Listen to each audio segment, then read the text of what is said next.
It's Okay. it's processing. ये अभी छत्तीसगढ़ 38 क्या दिखा रहे हैं? पुराना है. I don't think it's a slab.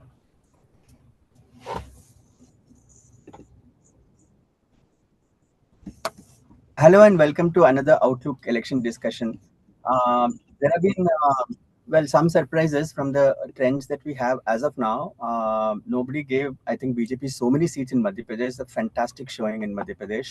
Apparently, as of now, again, it's the worst ever that the Congress has done in Madhya Pradesh. Rajasthan again.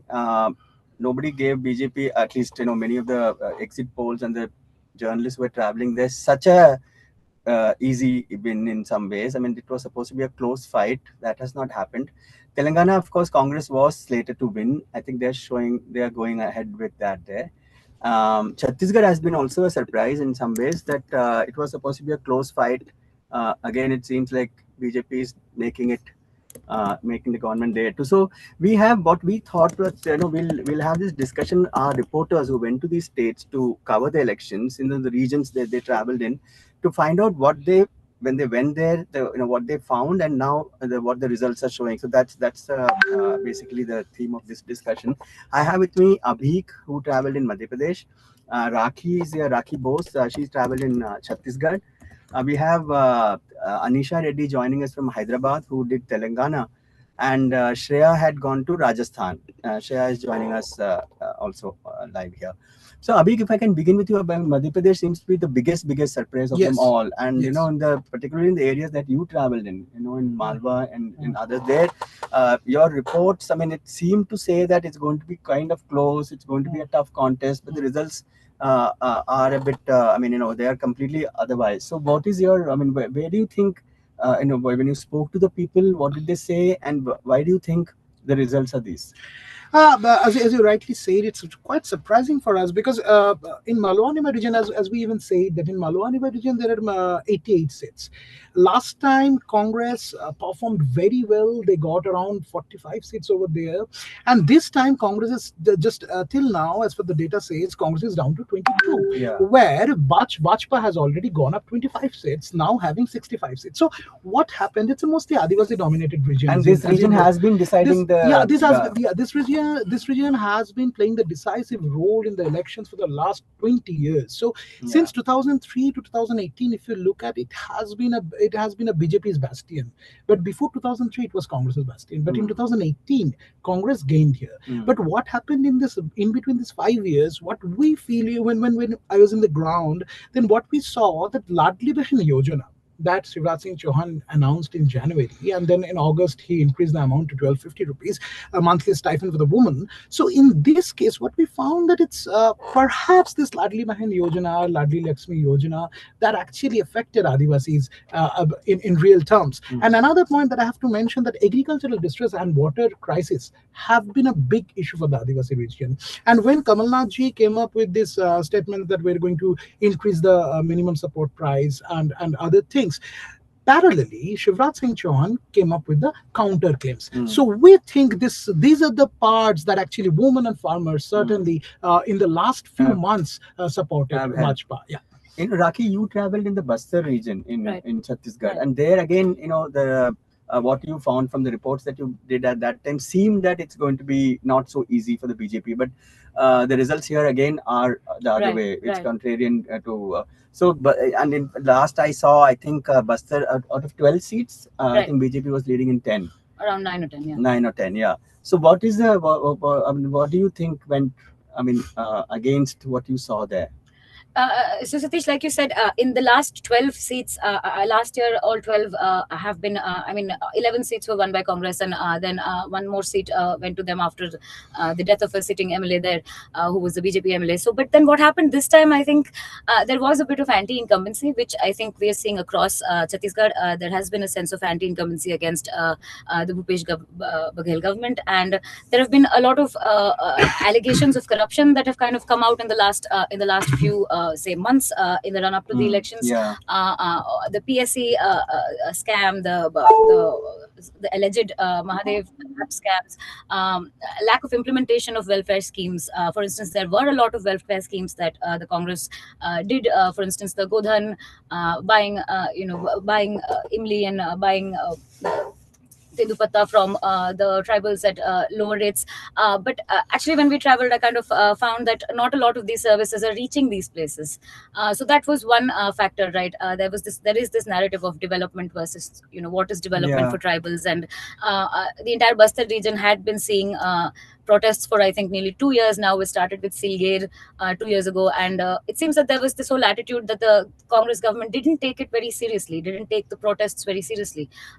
So there was this disenchantment among the tribals, about. So this is the development. They have voiced that that anger, maybe that disappointment. Right. The other factor was that the kind of candidates that BJP has chosen seem to have worked very well at a local level. They kind of went to the community and chose leaders.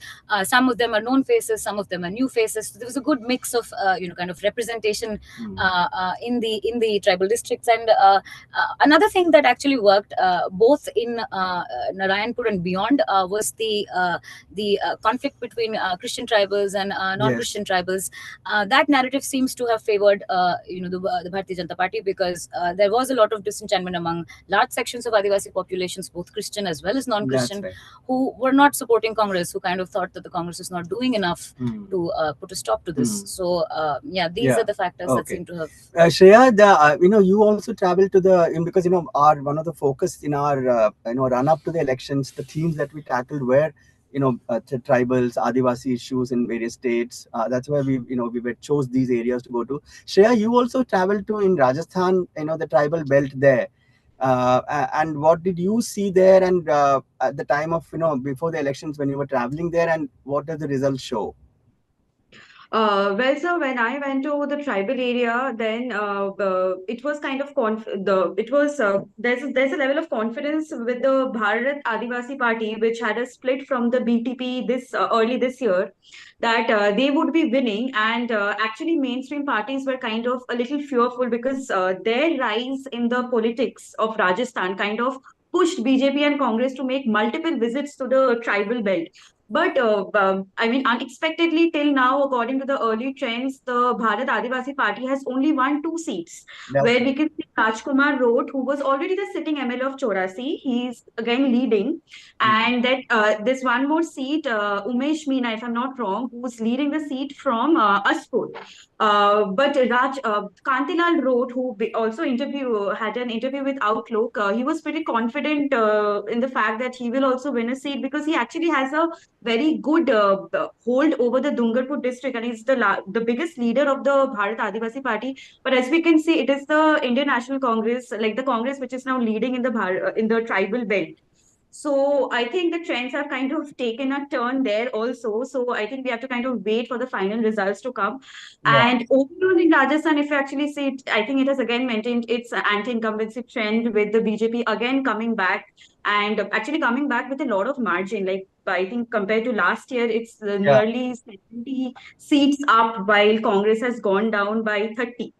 Again, it's another state where we thought it would be a close contest. It's not so really. Yeah. But if we actually see, and very recently also the political analyst who spoke to us, he also pointed out that BJP is doing quite well in the eastern belt of Rajasthan, because that was where that was the weaker point of BJP in 2018, where they actually won 1 seat out of 20 assembly seats. But this time the BJP is now leading in 11 to 12 seats there.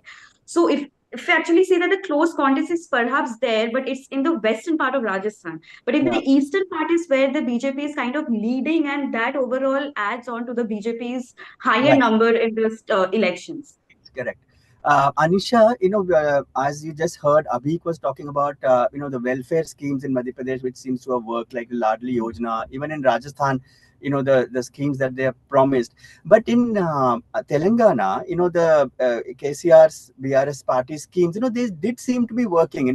When we went and traveled in the hinterland, people were getting these pension, for instance, the farmer pension of 2,000 rupees per month, etc.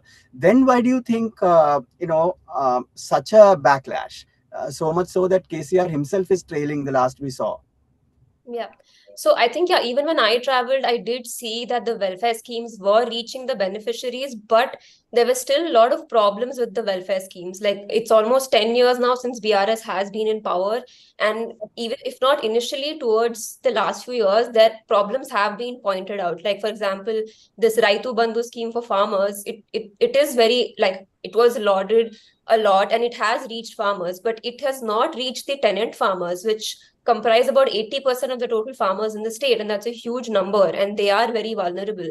And the farmers I spoke to on the ground, they did say that, they tried to approach local leaders and try to approach the current government to make some scheme specifically for them or make way for them in the current existing scheme, but it has not been done. So what they said was they want a change in government because 10 years is too long for any government to be in power, and seeing that despite making appeals to change things, it's not been happening. Another factor, it seems, is also, I mean, a state which is doing so well. I think, in GDP terms, it's showing the fastest growth. It has, I think, the highest per capita income in the country. And yet one felt, joblessness was a big issue, leaving Hyderabad perhaps. But if you traveled a little outside, unemployment was one big issue.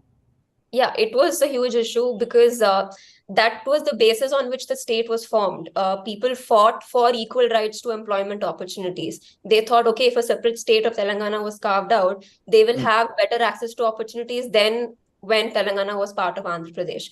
But that's not happened, mainly because of this mismanagement of the TSPSC exam, which is for the government jobs.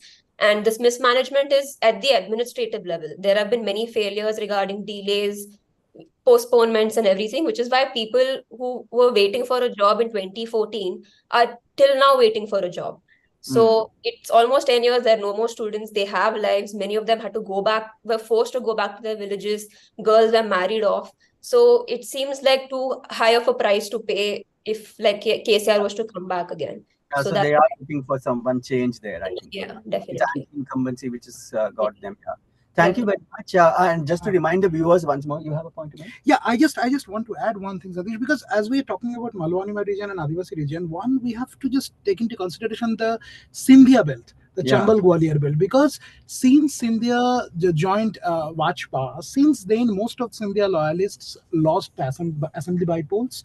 Gwalior, the Gwalior municipality elections that Congress never won 54 years. Congress won it in 2022. So Sindhia was a failure, but what happened we still don't know in Gwalior Chambal because region. It's turned the other way. Exactly so, because Sindhia factor, whether Sindhia's supporters and loyalists certainly came back and just supported Sindhia, we don't know. It's yet to be found. Just to remind the viewers before we go, these are early trends yet. I mean, what we are talking about, it's not likely to change that much, but still it's early trends. So we don't know what the final, winning seats are going to be. Just a sort of caveat there. Thank you very much, Abhik, Rakhi, Shreya, and Anisha. Thank you very much for joining us.